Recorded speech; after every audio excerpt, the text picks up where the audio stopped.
Welcome to the Podcast Interview Marketing Show, where we dive deep into how to use podcast interviews to build that authority, trust, and most importantly, grow your business. Today, we're talking about something critical for all of us, shortening that long, high-touch sales cycle. Now, if you've ever felt that your sales process drags on and that you're losing potential clients because they can't make up their minds, then this episode is for you. We've got David Bonney with us today, and we're going to explore how you can use the power of podcast interviews to bring clarity to your prospects and close deals faster. David has spent decades mastering the art of sales, and he's here to share some actionable insights that will help you make an impact on your next interview. Get your prospects excited and then move them to action. All right, David. So I love chatting with you on sales. This is kind of something that, I think you geek out on that with us all the time, but I feel like, it makes me geek out on it as well. So I'm pretty excited to get into this and, talk about how our listeners or those who find value in this can help to shorten or reduce their high touch sales cycles through podcast interview marketing. And so we kind of talked a little bit about this before. From your standpoint, your expertise and experience, what are the common challenges that businesses face with high touch sales cycles? And really, how do you think it overall impacts the sales efficiency?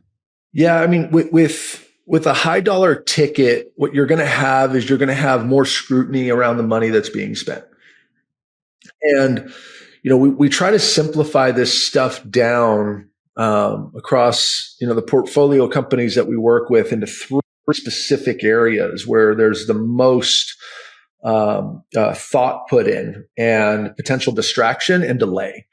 And the three areas, we call them the three checkpoints, but the three areas when it comes to spending a lot of money is based on all the other problems that we have in our business right now. Is the problem that this company solves with their high ticket solution, is this problem one of the most urgent problems for us to have to solve in comparison to everything else we have to solve? No person or no company only has one problem. It's always an active process of prioritization. And if they don't clearly see it as a top priority, or as salespeople, if we don't help them get to a point where they're clearly seeing it as a top priority, then whether or not they should take action to solve this problem or not is the first area of delay and confusion, let's say.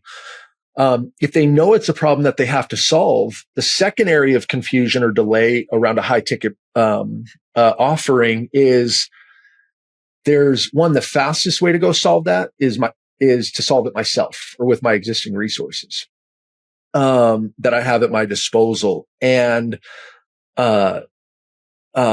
add on top of that with a high ticket sale, we actually increase the risk that the company is associating with actually solving the problem. If I go solve it myself and I don't get there, okay, whatever. If I spend $25,000, $30,000 to solve this problem and we don't solve it, that's risky. That hurts. So being able to understand whether or not they actually have the resources to solve the problem that's causing them the pain that needs to be urgently solved, being able to vet that out, and the inability to help prospects vet that out also now creates a point of confusion. So, and as you can see here, Lasina, a lot of times, so many of us, of us that sell these high ticket items, we spend so much time on just proving we have a great solution, when how great our solution has nothing to do with the first two checkpoints that we talked about. Is this problem a high enough priority to solve? And can I just solve this on my own and reduce the risk of spending resources on something that doesn't actually get me there? So, but then we do finally move in. If this is an urgent priority to solve, and I'm clear that I don't have the resources at my disposal to actually solve it, then I have to go choose a solution. And most of the time I see companies aren't doing a very good job of delineating or differentiating themselves and their solution up against the competition. And it's because of that, now companies are looking where, remember, our prospects are not experts in the areas that we solve their problems. If they were, they wouldn't have the pain to begin with. They would have solved it a long time ago. And because they're not experts, they end up sitting there looking at maybe 2 or 3 different proposals or 3 different solutions, and they don't know which one is the best really, because they all generally sound about the same.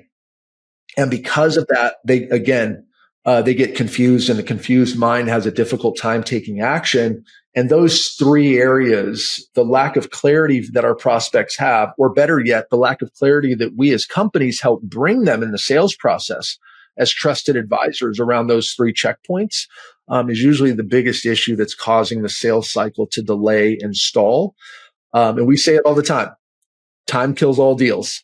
Money loves speed. So the longer it takes for you to get your people through the sales cycle, and making a confident decision, the longer it takes, the less likely it is that decision will be yes.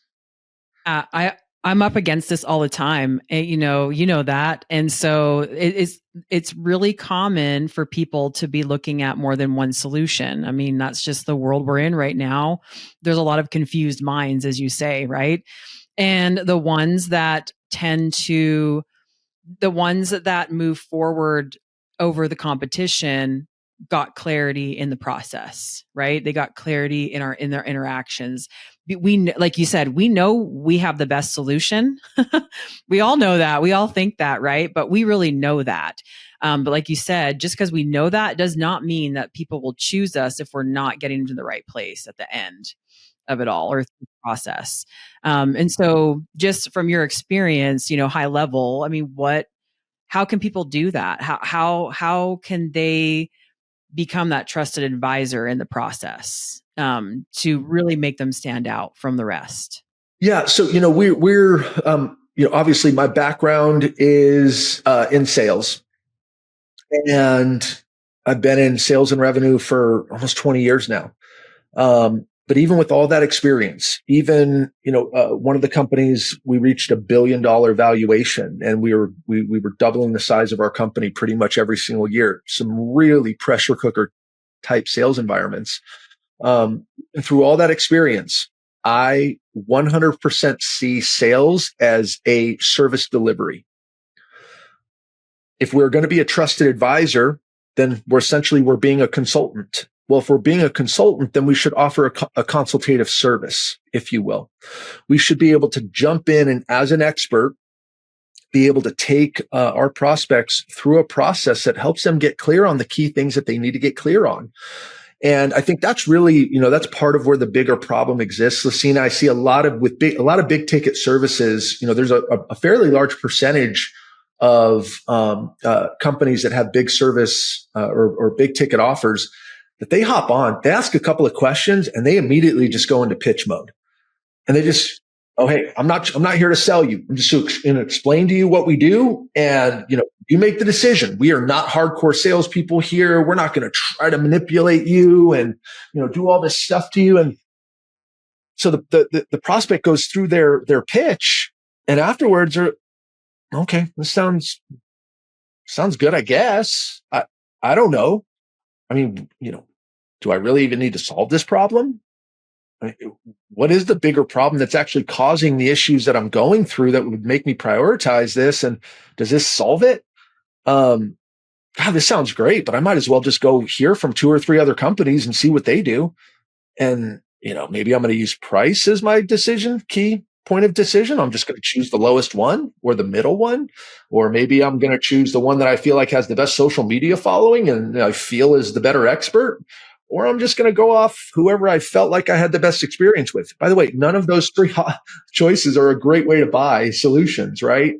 So, I see a big problem with that with certain companies, especially, they're smaller again. And I love the intent of it. They don't want to be manipulative salespeople. They don't want to hardcore close people. But then you've got the other group of people where they do have a sales process, but the sales process is all over the place. It'd be like if we were working with a client trying to help them figure out and make an important decision in their business. If we did that, we just got on and had a random conversation with them. Well, I don't know what I'm going to do here, but I guess we'll figure it out. That's not nearly as good as saying, well, no, we have a process that we need to take you through. And I'm going to treat you as a human, right? People over process. outcomes in order, right? Like I'm going to treat you like a human being when we're going through this process, but I should have a general understanding of how to get to this outcome and figure out what we need to do here. And I'm not winging it with everybody if I truly am an expert. So, these random conversations, these random sales cycles that really frustrate prospects aren't good. But I also think just going in and pitching our service to uneducated and prospects that aren't experts in what we do, that doesn't work either. How do we set up a sales process? Not a script, right? We talk about that all the time, but how do we generate a process that helps our prospects answer those 3 questions? Is this a big enough problem to solve in the business right now? Or do you need to put it on pause? Can you actually solve it on your own? Do you actually even know what the bigger problem is? And can you actually solve that on your own? And then from here, how should you be looking at existing solutions to be able to figure out which one is the actual solution that has a proven record and has proven results for where they've gotten people like you to the outcome that you want to. That should be the experience that we take people through. And that's a great buying experience where not only do we generate more sales, but we generate better sales, right? High quality sales that love what we do, that they're not buying on emotion and then frustrated by what they actually purchased. But we're also not losing the people that we know should have bought with us and ultimately didn't because our process was flawed. Yeah, that's a really good point. And I always love in my earlier months or years working with you, I remember we would say, well, that famous line of like, I'm not trying to sell you on anything. And then realizing that is so just as cringy as trying to sell somebody something. It's like saying, no offense or anything. Well, what's going to come out is going to be offensive, right? So it's same idea. That's right. So then with all of that, how do you see podcast interview marketing, playing a role in this high touch sales cycle and that process and the education and helping people to get to that decision, or at least driving them to make a decision to take action? Yeah. So let's just for consistency's sake for the listener, let's just keep it on the checkpoint side of things. So if we look at a podcast interview, and I've been chosen by the host as an expert in this area to go through and have a long form conversation about this, right? And hopefully the host is right, especially the hosts that you guys have are some of the top hosts, and it's going to be an entertaining conversation that I want to listen to in the car, right? As opposed to a boring VSL where you have a talking head on a microphone. Within that format, if we're executing a podcast effectively, we need to understand that we're trying to find people who are dealing with enough pain in their existing situation that pain is going to be prioritized and they're going to start to spend time trying to solve it. Again, going back to the first checkpoint, are the problems that they're dealing with painful enough? And, I think podcast interview marketing is such a good channel to be able to elicit that emotion. Because we can tell stories, a lot of people, we're all practicing pain avoidance. We tell ourselves first world problems, good problems to have. Bullcrap. It's bullcrap, right? Like an abundant mindset knows that these aren't good problems to have. I should be able to solve them and I should be able to get my life, my situation, or my business to the next level. And podcast interview marketing allows us to tell that story where it's not okay that you're losing sales and big ticket sales because you're allowing a company, you're allowing your sales cycle to be elongated because there's confusion in the prospect's mind that you're not helping them get clear on. That's not okay. Time kills all deals. The longer your sales cycle is, the fewer prospects you're generating. And the fewer prospects that you're generating, the less revenue, the less profit your business is generating. And whether that's business growth, whether that's prosperity for everybody in the business and what they're making, whether it's growing or not, whatever that is, that doesn't have to be there. Businesses should be able to close the number of sales that they need to based on the leads that they're generating. So, we tell that story in podcast interview marketing. It's not okay. You don't have to be okay with this problem. Wake up, be abundant, stop, right? And then when it gets over to the second checkpoint, do they actually have the resources or the ability to solve the problem on their own? That comes down to a long form interview where we can actually say, hey, here's the bigger problem that you're actually dealing with. You thought it was because you had the wrong template. You had the wrong pitch deck. And if you just had the right pitch deck and the right slide in there, you would, if you just had the right closing question, Lasina, you would close more deals, right? No, the bigger problem is that if you want to increase your conversion rate with healthy sales in your business, the bigger issue is that you need to understand these key points of confusion that your buyers are going through during the buyer's journey, right? So for all of the experts that are listening to this, when you're talking to your prospects, what's the bigger problem that they're dealing with that they're not even aware of? And guess what? Surely when they're not aware of the bigger problem, they probably won't know how to solve the problem either, right? So that clearly allows them to see the lack of ability in their own set of resources and the need for outside expertise and outside help.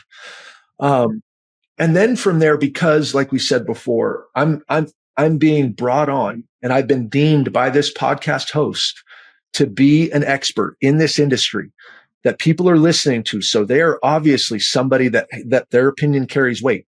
Just by the fact that I am a guest on there already shows that I have a preeminent solution. I am a preeminent mind and thought leader in that space. And my solution should already be a step ahead of anybody else in the competition that has not been anointed by the key influencers in that space, the key podcasters, as the key point of expertise to solve their problems. This is something we talk about all the time too, and where I talk to people, prospects all the time, where it's really, this is what takes just talking on an interview and hoping something comes from it to another level. Now you've got a way that's more strategic to really educate and provide value to people, that will bring them back to you, so you can actually have more predictable results instead of just like, oh, I'm going to get on this podcast and I'm going to talk about my business and how great it is. Well, we know that people have their BSO meters turned way up and they can see through that, right? They can hear through that. People are not interested in that. And we're getting back to basics here, where it's like that, like you said, connection with story, experiences, thought leadership. You're differentiating yourself in how you deliver that. And then absolutely, they're already out there looking for a way to solve their problems on podcasts. That's why people listen to podcasts most of the time, unless you're into true crime and or basketball or sports or something like that. That's why podcast interview marketing is so powerful. I mean, I've done so many podcasts through the years before I really started to understand this from you guys. And you get on podcasts and you have a good conversation. And I'm just going to answer the questions that the host has. And I just magically, and at the end of that, everything's going to be awesome because I'm just guesting, right? Well, no, when you guys help me to understand that, hey, this isn't about guesting. This isn't about just going on and having a good conversation and at the end asking the host, hey, was that good?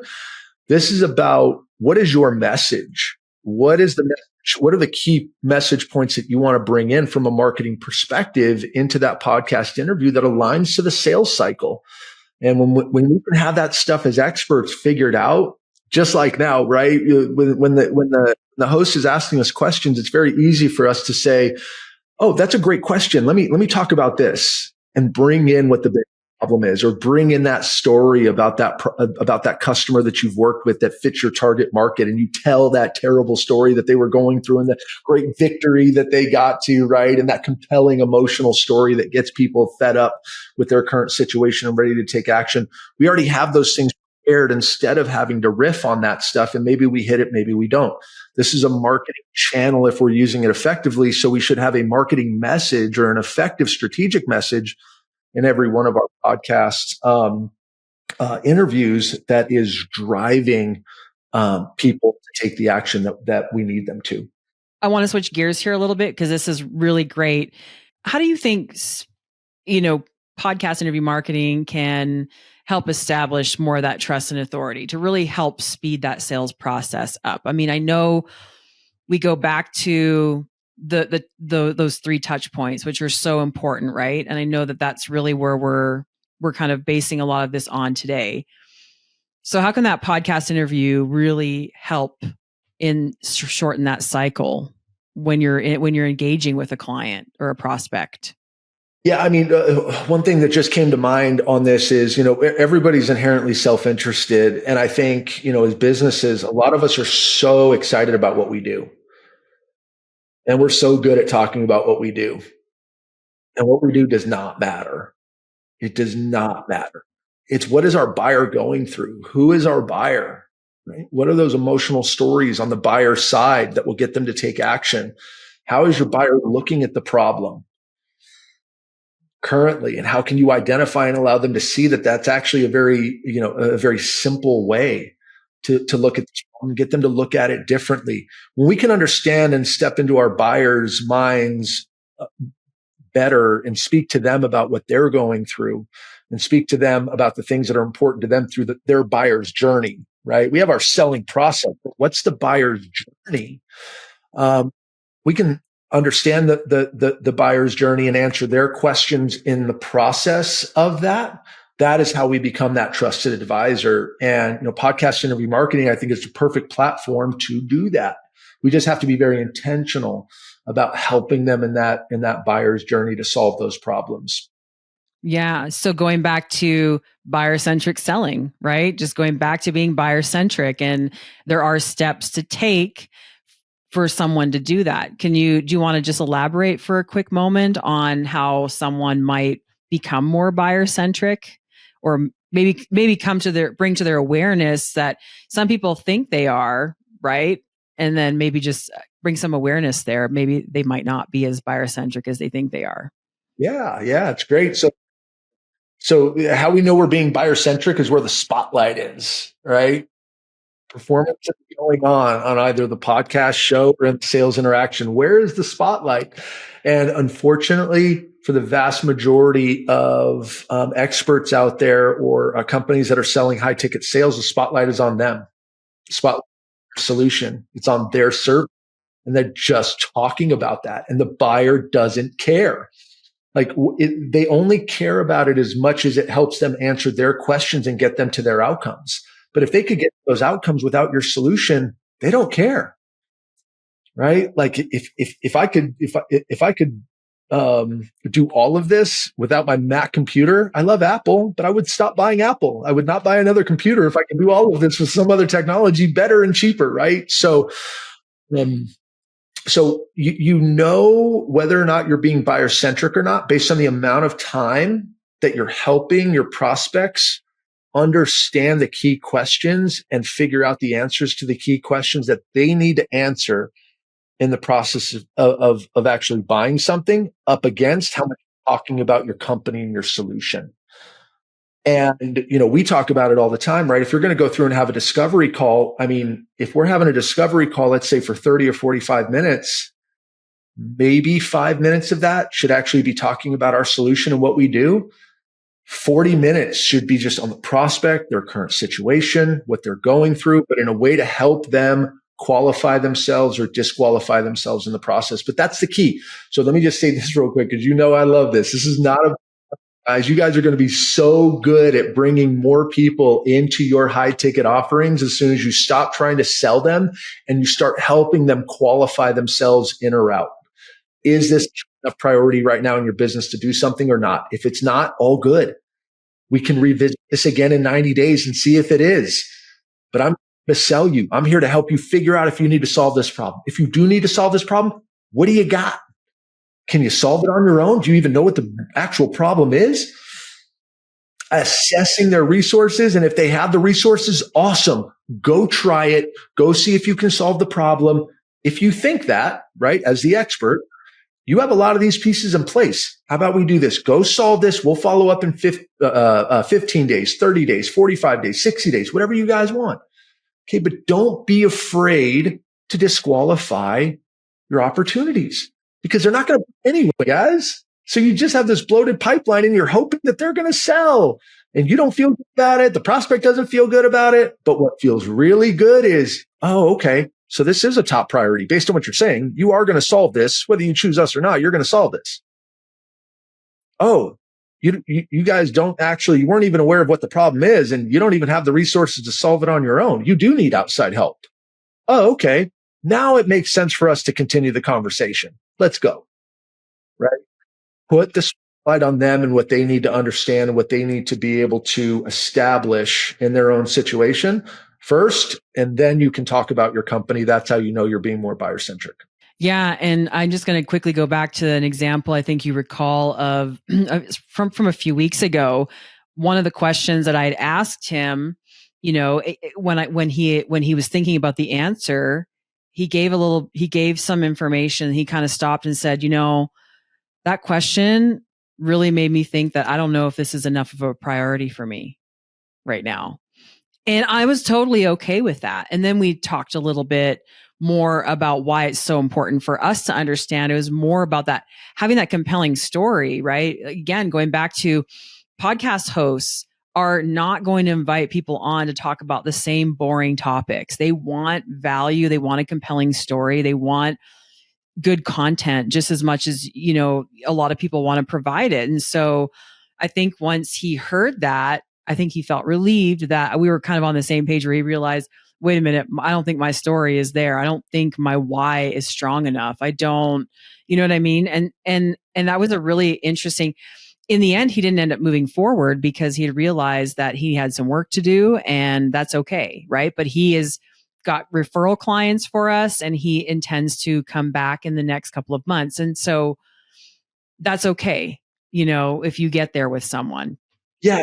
And I think the first thing that you said around, whether or not it was a big enough priority for him to solve right now, right? Because to me, that's always what it comes down to. If he's like, well, solve this yet? If it's a big enough priority, if it's a burning issue in the business, he'll get ready, right? But what really just is, hey, I'm not ready for this, but it's also not a burning priority for me to get ready for this.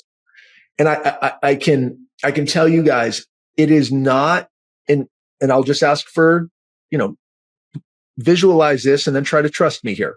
This person wasn't about to spend 5 figures blindly and then all of a sudden said, oh my God, I'm magically realizing, because Lasina asked me a couple of questions, that I don't need to prioritize this. He would have known that this wasn't a priority when it came down to him actually needing to press the button and submit payment. He would have needed to really evaluate whether or not this was a priority before he signed any contracts. They're going to get there, guys. If you just help them get there first, now you can actually have your pipeline is a lot cleaner, and you don't have a bunch of bloat and high ticket sales you're going to go that don't. So that's the first off. That can really be brutal when we think we have 3, 4, 5 high ticket sales and we only get 1. Because we weren't actively qualifying. But just like you said, guys, when we have a proactive conversation with our potential buyers and we see it, right? We're not turning them away just blindly. Based on everything I'm seeing here, I don't think this sounds like a priority. They'll either push back, say, well, no, it is. Here's why. Or they'll say, you know what, David, you're right. I was interested in what you guys do, but yeah, I don't really know, based on everything else we're dealing with right now, if this is really the problem to solve right now. That puts you in a position of power now with that relationship. And we call them hot boomerangs, right? You dramatically increase the number of prospects that end up coming to you later and end up buying your solution because you told them no. Essentially, you told them, hey, as an expert, I don't think that this is the right fit right now. Let's follow up again in 60 days and see if that's changed. Let's follow up in 30 days, whatever the timeline is. But now you're in a position where you've kept them away, push, pull, right? When we keep our prospects at bay, that makes them want to pull us in. When they tell, it's kind of a nail in the coffin. It's like, I already told them no, I don't ever need them, and maybe not, but like it creates a better dynamic because we're actively having a collaborative conversation. We feel really good about what we're doing. And we also understand we need to go generate more leads then. if we don't have enough qualified opportunities to create good sales for our business, what's our marketing issue? Not a sales issue. That's always right? And again, that's where podcast and remarketing comes in, because not only are you doing a podcast, and I love this stuff, Lasina, not only are you doing a podcast and getting leads from that, you now have a ton of content that on your social channels, your email channel, you can just start getting that content out there, and you can be a content producing machine to go generate more leads from your existing list and your existing following. So that's breaking these things apart is, I think always a key and important part of the conversation. Yeah, absolutely. For your channels. And then also we talked briefly about the sales process as well, having something to send them between, both of the calls, right? You want to talk just quickly on that before we wrap up? Yeah. So just think of it, guys. If somebody's if they have a key pain and they're absolutely going to solve this, and they know that they can't solve it on their own, they're going to pick somebody, right? If I helped them figure that out in discovery, well, let's say 2 or 3 days later, I'm going to go through and do our presentation. If they are hell bent on going through and solving the problem and using an outside solution, the logical side of their mind is going to be able to say, hold on, does this person know what the hell they're talking about? Okay. So if this lead didn't come from the podcast interview marketing channel, right, through our social, our repurposing content, through the actual show itself and driving people through one of the 3 yeses, if they came through a different channel, well, I can use the podcast interviews that I've done, either one interview, or I can chop up clips, and I can use that in marketing between discovery and solution. I can send them an email. Hey, it would be great if you just check this out before our call. It's a short 20-minute interview or whatever. And when the people that want to take action now have access to that content, when you're going through and you're delivering your solution and they go, oh yeah, I remember you talking about that on the podcast. Yeah, I totally get that. Yep, absolutely. I agree with that. I mean, the traction and the absorption of what your solution does and how you help them solve their problems is so much greater. And it really speeds up the sales cycle again, because it's not like they're drinking from a fire hose on your solution presentation because they have no idea what you do. So really leveraging that content, guys, remember, this is a content about your key expertise, framing up the bigger problem, positioning your solution in a way that you guys are the key one in the market to be able to solve that problem. Using podcast interview marketing content or the podcast interview marketing interviews as a whole themselves during the sales cycle is absolutely to your advantage. Yeah, I've seen it from different sides, right? I've seen it where people came and said they actually heard me on a podcast interview with a host, like way back, like 2 or 3 years ago or something like that. And then also from hearing Tom on a podcast. I mean, he's got a lot of podcast interviews out there, and on specific ones, of course. And then also, I've had deals close because Tom had a conversation with Carrie Wilkerson. She does not have a podcast. It was just for her community. It was like a live interview or whatnot. And we saved that recording and I've shared it with people in between, in the process. And I've seen some really good business come out from that to help them understand, hey, this is someone they knew. Carrie Wilkerson is well known, in her space, of course. But then to see that is a highly authoritative conversation. And then she's giving her experience and her success. And then getting a chance to hear in a conversation, hear Tom's expertise. Well, at the end of it all, I mean, yeah, for some people it was like a no-brainer. Okay, that made me feel better, Yeah. Yeah. And actually one thing I'll say that you and I haven't even talked a lot about this, but one of the things that I have noticed as well, that's really, it's really fascinating, and it's only a piece of it, but if people have listened, if people have gone through my training content, if they've gone through my podcast interviews, when they hop on a sales call with me, if and when I have to do that in our business now, they hop on it and they already feel like they know me, right? Like, I'm this crazy guy talking about sales, and you get revved up, and people remember that.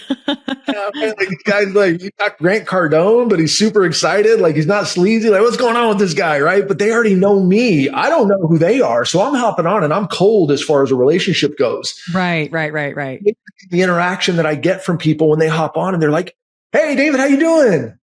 I love your podcast, man. It's awesome. It's like they already know me, which creates, from a relational perspective, a dynamic that makes it a lot easier to position me, somebody that's helpful, versus a cold conversation like, who are you? You know, we're trying to feel each other out in the first 2 minutes. What's going on? I'm trying to help their business and figure out if this is a priority and if they can do it on their own. Now it just changes that dynamic because they're like, oh, yeah. You're cool, man. You're funny. You're weird. You're whatever, but I'm weird too. What's up? Right. And now we can just because you know me, but I don't know you, but I want to help you. So we're all good. Right. We're all on the same page. So there's that warming dynamic as well in the sales process. So what I would say there is it's really powerful that you're able, right? Like if Tom was just doing on podcasts, that warmth wouldn't transfer to you, right? Because you would hop a sales call and they're like, well, I don't know you, Lasina. But now that they're able to see you and hear you and get an understanding of who you are, that warmth is already there. So just understand that in your company, guys. If you're the founder and you have a salesperson, but that salesperson is kind of behind the curtain, and doesn't have any way of you getting their personality out there, that's part, you're losing part of the benefit of podcast interview marketing there. Well, we're going to wrap this up. This is such a great conversation. I always enjoy interacting with you, David. I've known you for 3.5 years or so now. It's been awesome. It feels like forever at this point. But always just learning so much from you. And I know our audience has a lot to take away here. And just in case the team does not get this in here, can you tell people more about where they can find you and learn more about you? So if you guys want to reach out and have additional conversations about any of this, I'm always happy to. But you can find me on LinkedIn. Specifically, you can go to our core website, 45.io. I'm more than happy to engage and help anybody that's in this. When you're in the Interview Valet family, you're a part of the crew. So happy to help. Well, thanks so much, David. Appreciate your time today, and we'll put a wrap on that, and we'll talk again soon. Wow, what a great conversation with David. He really broke down how we, as business owners and consultants, can use podcasts to guide our prospects through the confusion that often holds up those big ticket sales. Remember, time kills all deals. And the longer it takes for your prospects to gain clarity, the less likely they are to say yes. So here's your next step. On your next podcast interview, focus on being the trusted advisor, the one who helps prospects see the urgency of solving their problem. Tell stories that resonate and create emotional connection. If you're ready to turn listeners into leads, let's start putting this into practice. And don't forget, the best results come when you're intentional with your message. Thanks for joining us today. Now get out there and make every interview count.